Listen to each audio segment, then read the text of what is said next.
Oke, Assalamualaikum warahmatullahi wabarakatuh. Nama saya Rajli Rashid Pratama dari Program Studi Teknologi Rekayasa Otomasi, Fakultas Sekolah Vokasi Universitas Diponegoro. Nah, pada video kali ini aku mau ngenalin nih ke teman-teman tentang bahasa C++.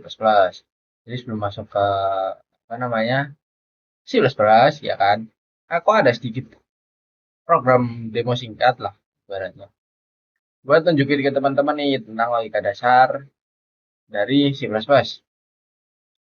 Jadi ini juga bisa digunakan di robotika ya teman-teman, tapi kita nggak bakal belajar robotika karena robotika itu terlalu rumit. Jadi kita yang simpel-simpel aja. Oke, di sini ada sebuah Arduino. Oke, ada Arduino, kemudian ada papan kerja atau breadboard, serta perintilan-perintilan kecil seperti resistor, push button, serta lampu LED. Nah, fungsinya apa sih? Oke, jadi aku bakal buat lampu di Discord ini nyala nih. Dari mana? Dari kode-kode yang ada di sini gitu. Nah, untuk kodenya bagaimana? Untuk kodenya tuh kayak gini teman-teman. Jadi set pin 8 karena ini si lampu terhubung ke pin 8 ya. Gitu. Ini kan pin 8 nih. Jadi dari lampu kemudian ke resistor. Kemudian resistor terhubung ke pin 8 lewat kabel ini. Gitu teman-teman. Oke. Jadi di sini cara baca kodenya gimana sih? Cara bacanya kode gini. Di sini kan ada set pin 8 to high, kemudian wait 1 second, kemudian set pin 8 to low, serta wait lagi 1 second seperti ini. Ini adalah kode dasar C++-nya ya teman-teman. Jadi kita bisa juga pakai blok seperti waktu kita pakai Scratch, bisa pakai ini gitu. Nah, ini maksudnya gimana? Maksudnya adalah ketika nanti kita start simulasi, si lampu LED ini, dari lampu LED yang ada di sini ini akan menyala. Jadi menyala, dia mengikuti di sini. Di sini kan set pin 8 to high, kemudian delay 1000 milisecond. Jadi lampu-lampu ini akan menyala 1 detik, kemudian eh, akan turun, turun, turun, semakin redup, semakin redup selama 1 detik. Buat jelasnya, yuk langsung dicoba aja. Set. Ini kita start simulation.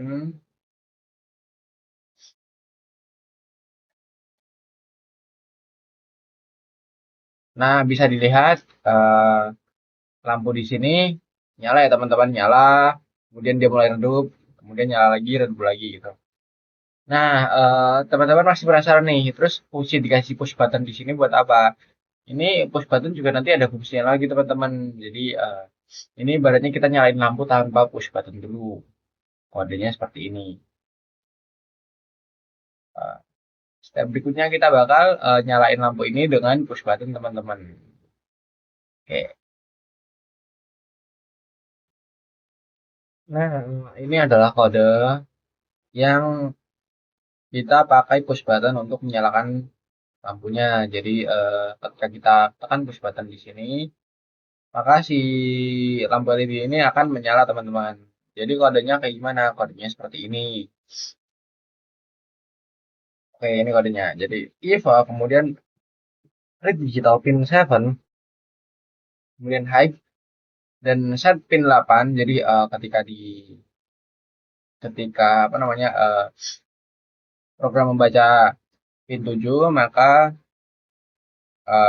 akan setting pin 8 menjadi high. Kemudian jika tidak terbaca, maka pin 8 atau lampu LED ini akan jadi low gitu teman-teman.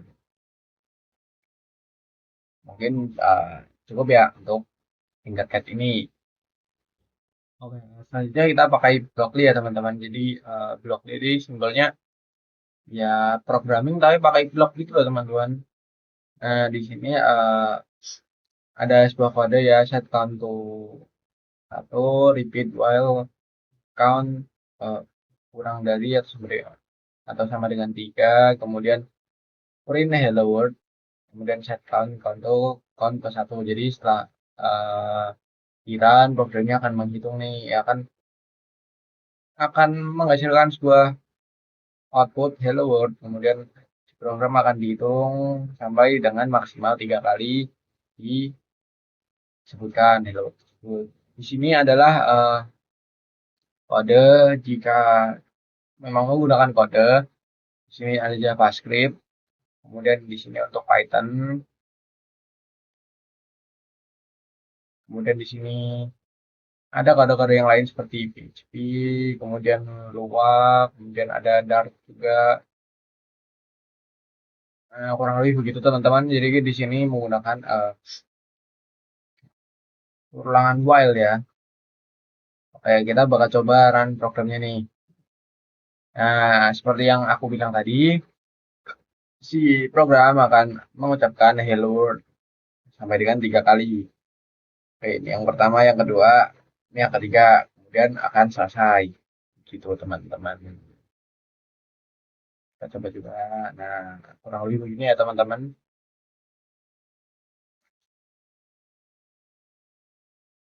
Oke, kita bakal lanjut membahas tentang konsep inti C++ dan cara menulis kode yang lebih. Oke, langsung aja ke materinya. Oke, tadi kan kita kan ini nih apa namanya udah ngebahas ya tentang konsep inti C++ dan cara menulis kode yang rapi. Jadi di sini aku udah punya presentasi, bisa kita lihat aja langsung dan masuk ke materinya. Oke, di sini ada algoritma dan pemrograman C++.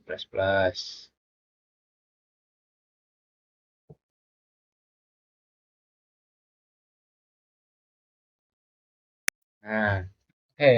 Kemudian konsep intinya di sini ada apa aja sih? Jadi C++ adalah bahasa pemrograman yang berorientasi object oriented programming yang kuat. Jadi ini tuh berorientasi sama objek sebagai unsur utama, gitu, teman-teman. Kemudian efisien dan serbaguna. Konsep dasarnya meliputi dasar-dasar sintaks dan struktur, tipe data dan variabel, struktur kontrol, kemudian fungsi, array, pointer, dan referensi, serta pemrograman berorientasi project atau object oriented programming. Masuk ke dasar-dasar sintaks, di sini dasar-dasar sintaks dan struktur. Di sini ada fungsi main, yakni titik masuk utama setiap program, bisa flow-nya seperti ini. Kemudian untuk pernyataan diakhiri dengan tanda titik koma seperti ini.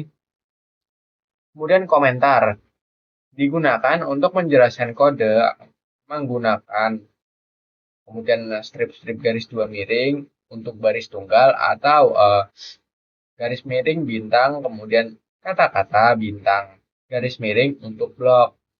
Kemudian di sini ada praprosesor, yakni direktif seperti hashtag include, kemudian IOStream untuk menyertakan header pustaka. Oke, lanjut ke tipe data dan variabel. Di sini adalah ada tipe dasar, yakni integer atau bilangan bulat, kemudian float atau double, yakni bilangan pecahan, char atau karakter, kemudian bool, yakni benar atau salah. Kemudian di sini ada deklarasi variabel, yakni menentukan tipe dan nama. Contohnya misal integer umur sama dengan 30. Kemudian di sini ada konstanta, yakni nilai yang tidak dapat diubah menggunakan kata kunci const. Contohnya konstanta double P. Nilainya ini segini nggak dapat diubah teman-teman. Lanjut, di sini ada struktur kontrol. Yang pertama ada kondisional, yakni if, else if, kemudian else. Untuk menjalankan kode berdasarkan kondisi. Kemudian switch, yakni untuk memilih salah satu dari banyaknya blok kode. Kemudian lanjut ke perulangan atau loop. Di sini ada for, while, dan do while. For ini untuk perulangan dengan jumlah iterasi yang diketahui. While untuk perulangan selama kondisi benar, serta do while. Ini mirip dengan while, tetapi menjalankan blok kode setidaknya sekali. Lanjut ke fungsi. Jadi fungsi atau Blok kode yang dapat digunakan kembali untuk melakukan tugas tertentu. Kemudian ada prototip, yakni deklarasi fungsi sebelum definisinya. Kemudian pengembangan nilai, ya, yakni fungsi dapat mengembalikan nilai menggunakan kata kunci return. Kemudian argumen, yakni nilai yang diteruskan ke fungsi. Kemudian di sini ada array, pointer, dan referensi. Array adalah koleksi elemen bertipe sama yang berdekatan dalam memori. Kemudian pointer, yakni variabel yang menyimpan alamat memori variabel lain. Kemudian ada referensi, yakni alias untuk variabel yang sudah ada dan tidak dapat diubah setelah inisialisasi. Oke, lanjut, yakni ada pemrograman berorientasi project atau OOP. Jadi apa sih itu? Nah, di sini aku mau jelasin dikit, yakni OOP ini sebenarnya fungsi dari ini ya teman-teman, fungsi inti dari si C++ ini. Jadi kelas atau kelas yakni blueprint untuk membuat objek, mendefinisikan properti, data, dan perilaku atau metode. Kemudian objek ini instan dari sebuah kelas. Lanjut ke pilar OOP. Jadi OOP ini punya 4 pilar, yakni enkapsulasi, abstraksi, inheritansi, kemudian polimorfisme. Apa aja sih itu? Jadi enkapsulasi yakni mengikat data dan fungsi yang memanipulasinya, menyembunyikan detail implementasi. Kemudian lanjut ke abstraksi, yakni menampilkan hanya informasi penting kepada pengguna dan menyembunyikan detail latar belakang. Lanjut ke inheritansi atau pewarisan, yakni memungkinkan kelas baru mewarisi properti dan metode dari kelas yang sudah ada atau base class. Kemudian polimorfisme, yakni kemampuan objek untuk mengambil banyak bentuk, biasanya melalui function overloading atau virtual function. Gitu, teman-teman. Eh, Selanjutnya kita bakal masuk ke cara menulis kode C++ dengan rapi. Tuh. Oke teman-teman, tadi kan kita kan udah bahas nih apa materi seputar konsep inti C++. Kemudian sekarang kita bakal bahas nih gimana sih cara nulis kode C++ biar rapi. Oke, langsung aja kita ke materinya ya. Jadi di sini aku udah punya materi gimana caranya nulis kode C++ biar rapi. Jadi untuk yang pertama, eh, yakni kita bisa menggunakan indentansi yang konsisten dengan memakai 2 atau 4 spasi untuk tiap level block seperti contoh ini. Nah, di sini kan ada nih jeda-jedanya gitu. Jadi nggak rapet teman-teman, ada jeda agar kita tuh bisa lebih enak untuk membacanya. Lanjut ke yang kedua, yakni gunakan spasi yang jelas. Beri jarak antar operator dan setelah koma, seperti contoh ini. Ini adalah contoh yang rapi, teman-teman, seperti ini. Ini adalah contoh rapinya. Kemudian di bawahnya adalah contoh yang kurang rapi, seperti ini. Kemudian masuk ke materi selanjutnya, masuk ke hal selanjutnya, yakni penamaan variabel yang jelas. Jadi kita bisa menggunakan nama variabel yang tentunya bermakna dan jelas, teman-teman, seperti ini. Misal di sini integer total harga dan yang bawahnya adalah jumlah item. Kita bisa menggunakan hal yang atas ini nih agar lebih terbaca, agar lebih jelas. Nah, di bawah ini sebenarnya tidak apa-apa untuk dipakai teman-teman. Cuman jadinya kurang rapi dan kurang baik juga. Toh menulis seperti ini juga bakal memudahkan kita sebagai programmer untuk membaca suatu program, teman-teman. Oke, lanjut ke hal selanjutnya, yakni komentar seperlunya. Jadi, beri komentar pendek untuk menjelaskan logika penting seperti ini. Menghitung rata-rata nilai. Di sini vote rata-rata sebagian total dibagi jumlah. Ini adalah salah satu logika penting ya, teman-teman. Lanjut ke hal selanjutnya, yakni pecah kode besar ke dalam fungsi. Nah, maksudnya apa? Jadi, kita jangan menaruh semua logika di main. Seperti ini. Ini adalah contoh rapinya. Kemudian di sini adalah contoh yang kurang rapi. Jadi kita harus misah nih. biar nggak jadi satu gitu, biar tidak terlalu padat kalau dibaca. Oke, masuk ke langkah selanjutnya, yakni kita bisa mengikuti style guide yang populer. Jadi di sini misal bisa dengan mengikuti Google C++ Style Guide, kemudian LLVM C++ Style, dan KNR Indentation. Oke, lanjut. Hal yang terakhir adalah gunakan formatter otomatis. Jadi ini adalah suatu hal yang paling praktis untuk pemula maupun pro. Tools yang biasa dipakai yakni Clang Format atau kemudian VS Code Auto Format, JetBrains Client Auto Format. Nah, di sini juga udah ada salah satu contoh dari ketiga hal ini. Kebetulan di sini aku memberikan contoh Clang Format, teman-teman. Ini adalah contohnya. Bisa teman-teman lihat gitu. Oke, menurut saya itu adalah cara agar kita bisa menulis kode C++ biar rapi, teman-teman. Oke, lanjut kita mau bahas terkait dengan OOP atau Object Orientation Program, kemudian STL, template, dan integrasi IoT atau hardware di C++ ini. Jadi OOP sesuai yang udah kita jelasin tadi, itu adalah Object Oriented Programming yang mempelajari pemrograman berbasis objek yang membuat program lebih terstruktur, termasuk konsep, kemudian termasuk konsep kelas, objek, inheritance, polymorphism, abstraction, and encapsulation, seperti yang ada di materi konsep dasar C++ tadi. Kemudian STL, yakni Standard Template Library. Hal ini apa sih? Ini berarti memanfaatkan library standar C++ yang berisi struktur data, yakni vector, map, dan set, kemudian algoritma yang berisi sort and search, dan iterator untuk efisiensi dan kemudahan pengembangan. Lanjut ke template. Jadi template ini apa sih? Template ini menggunakan fungsi atau kelas generik agar kode bisa digunakan dengan berbagai tipe data tanpa duplikasi, teman-teman.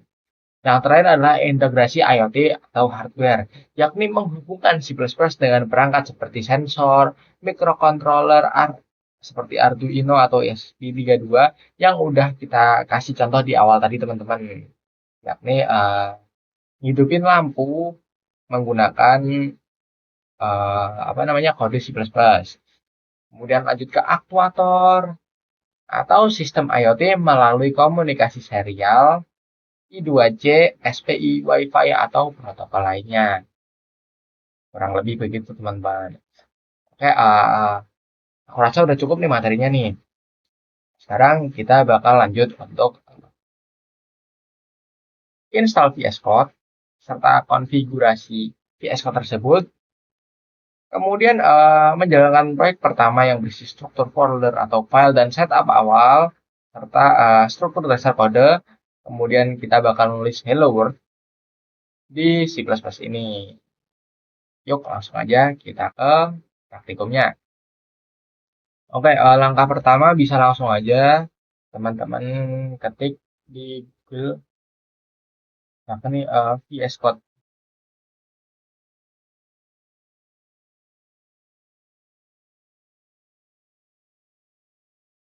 VS Code. Kemudian teman-teman bisa pilih yang paling atas ya. Jadi di sini tinggal klik download for Windows, maka nanti akan otomatis terdownload di sini, teman-teman. Tapi karena kebetulan saya udah download, jadi kita bisa langsung install aja.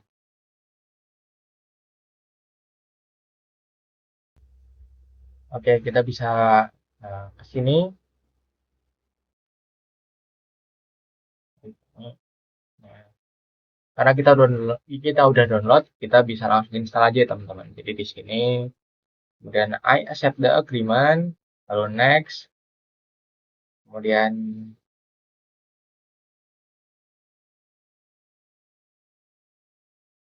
ini bisa langsung di next next saja, next, kemudian klik install, gitu, teman-teman. preparing to install. Nah, ini kita tunggu aja instalasinya teman-teman. Gitu.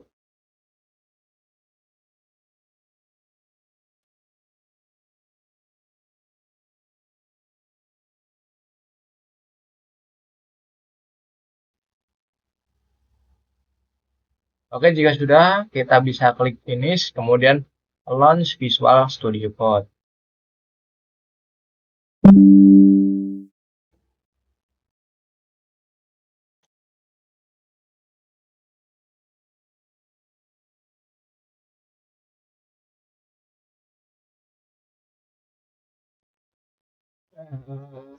Tadi kan kita kan baru install ini ya, si Visual Code Studio-nya.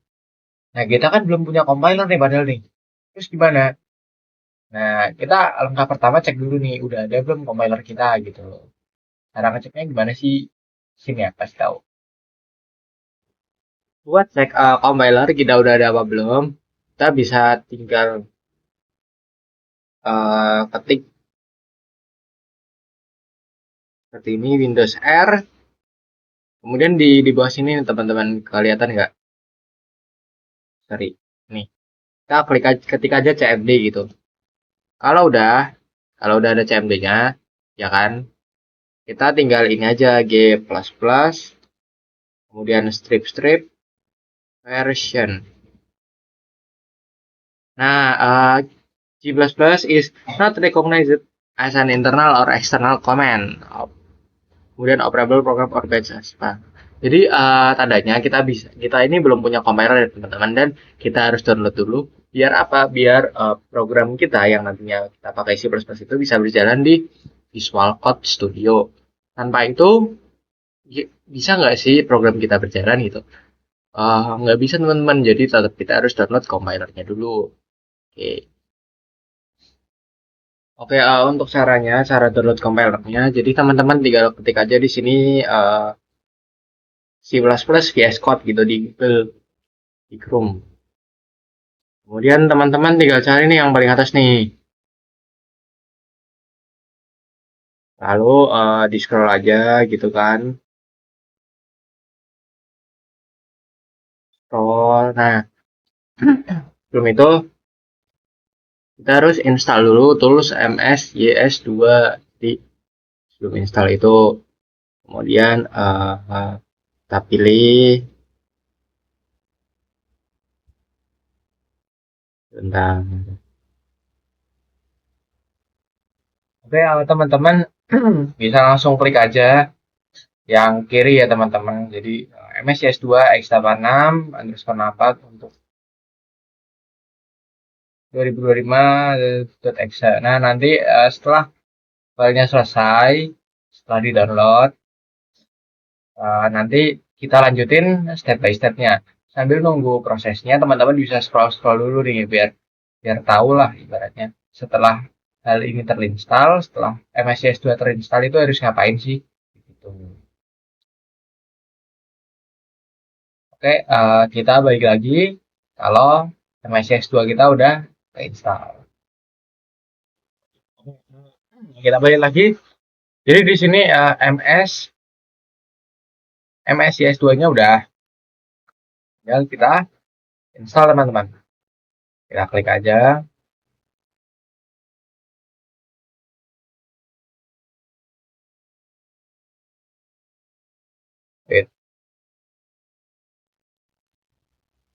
Nah, begini. Kita klik aja. Kemudian next. Next. Next lagi. Nah, udah. Tinggal kita tunggu aja teman-teman sampai prosesnya selesai. Begitu.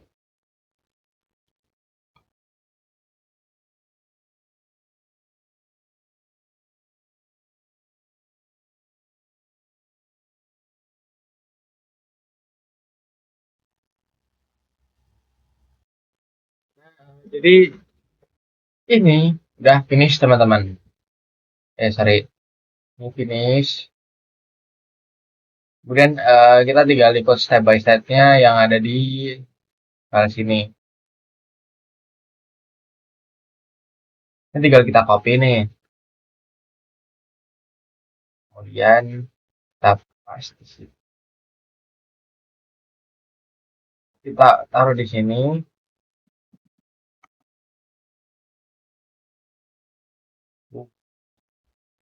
Kenapa bisa ya? Copy copy close.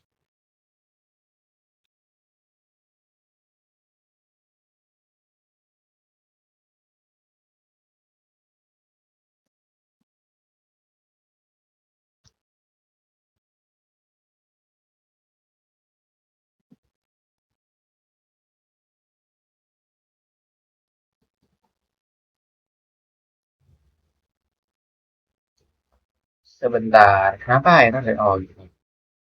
Oke, lalu kita paste saja langsung. Kemudian di sini bisa kita hilangkan GCC. Oke. Karena ini error, mending kita ketik manual saja ya teman-teman. Jadi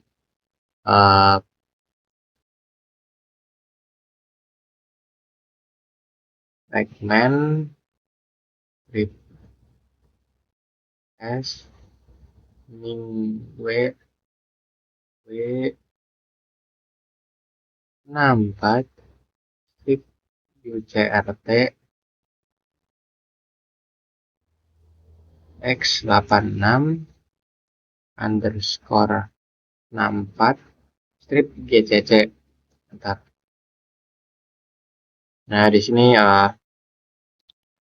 proceed with installation. Kita klik Y aja. Lalu di sini akan menginstal dan kita tunggu lagi. Gitu teman-teman. Oke, balik lagi ketika kita udah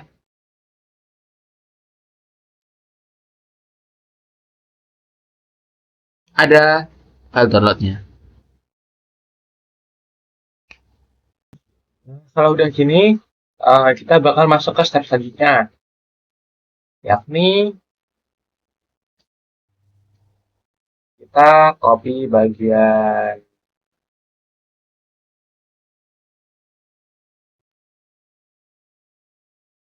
ini.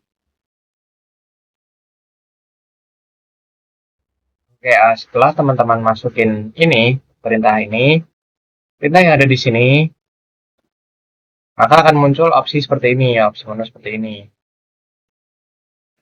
Kemudian teman-temannya tinggal diinstal aja semua gitu, tekan aja enter.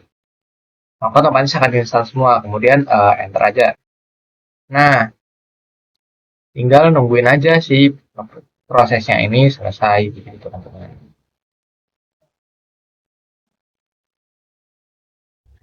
Kalau udah gini, seperti ini, kan berarti sistemnya udah selesai.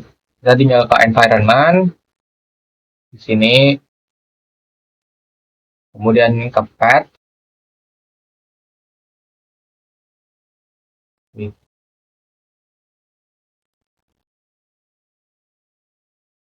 environment, kemudian environment variable, edit. Nah, di sini kita bisa masukin variabel baru.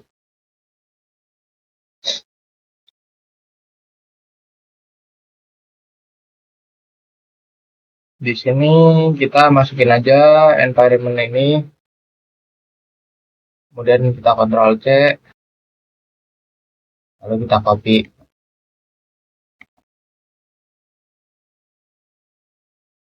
Dan klik OK.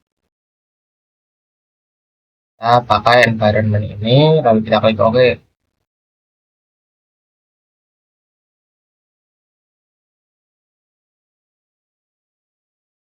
Kemudian OK. Nah, kemudian kita buka VS Code kita, kemudian kita pilih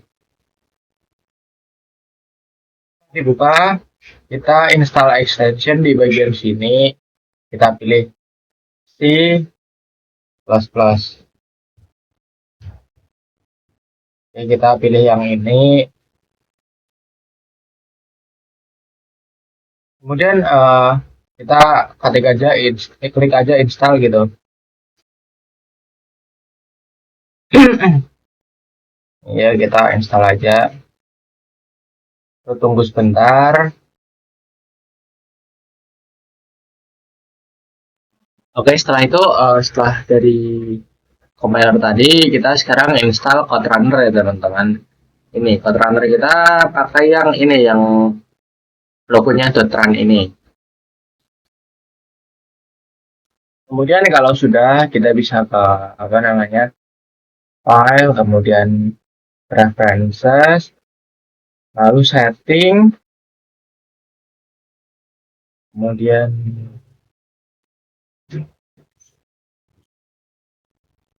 kita ke extension. Extension kita pilih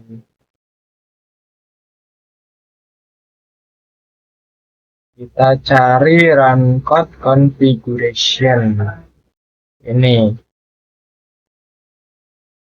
Nah, run in terminal kita klik centang, kemudian centang, lalu sudah seperti itu saja untuk konfigurasinya. Oke, selanjutnya kalau udah gini, kita tinggal masuk ke sini, kemudian open folder. Lalu kebetulan saya tadi udah bikin foldernya. Di sini saya pakai folder VS Code, kemudian klik project 1, lalu select folder. Oke. Kemudian setelah itu kita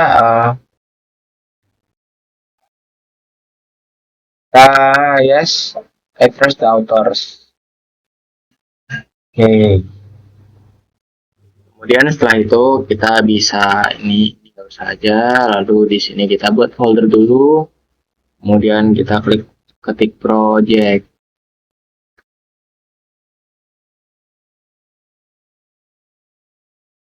Project.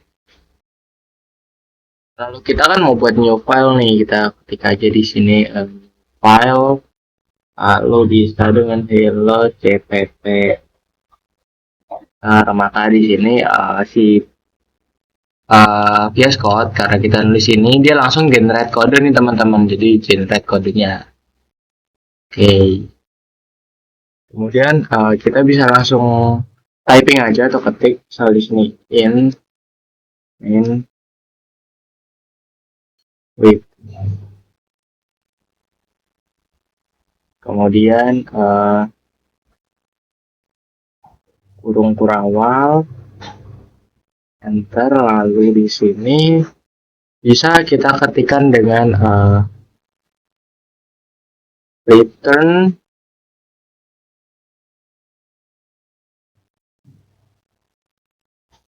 no titik koma. Oke. Jadi ini adalah struktur kode minimal yang intinya encode di C++ ini, bukan encode teman-teman. Pokoknya ini struktur kode minimal lah untuk coding di C++ ini. Kemudian fungsi dari inMain ini adalah untuk mengembalikan bilangan bulat ke 0 gitu. Oke. Oh, sorry, kita lupa teman-teman. Jadi di sini kita pakai tanda tanya. Nah, begini teman-teman. Tanda tanya, tanda kurung. Nah, gitu. Kemudian untuk buat suatu program di sini kita pengen bikin hello world misal. Di sini kita bisa ketikkan aja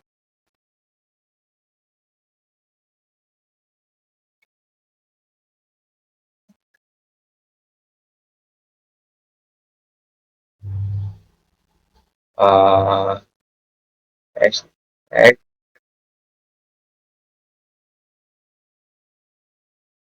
include, oh sorry, include kurung buka iOS print.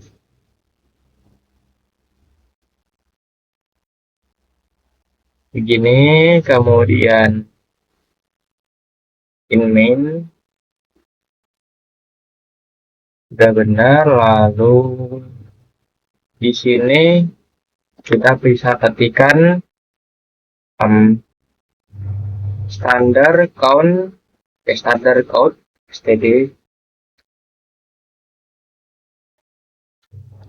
std dan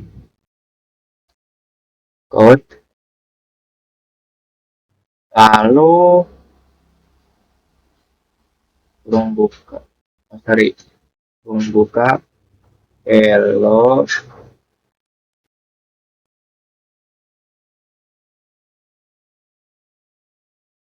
ini spasi, lalu begini hello, kemudian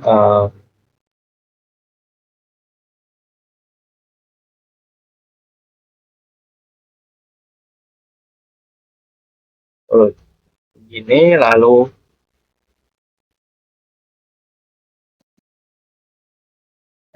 seperti ini.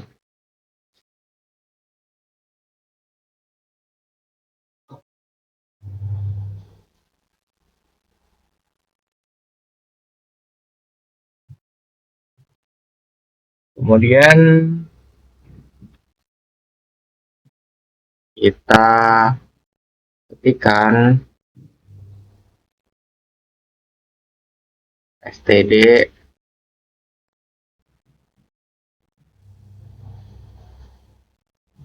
lalu ini n kemudian begini. Oke, return to nol, oke benar. Lalu kita bisa run programnya, jeder.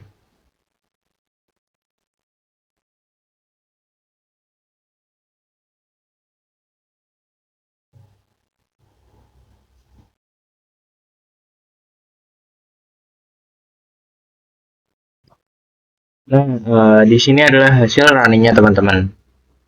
Kurang lebih begini ya. Hello world keluar. Nah, saya rasa cukup sekian dari saya. Assalamualaikum warahmatullahi wabarakatuh.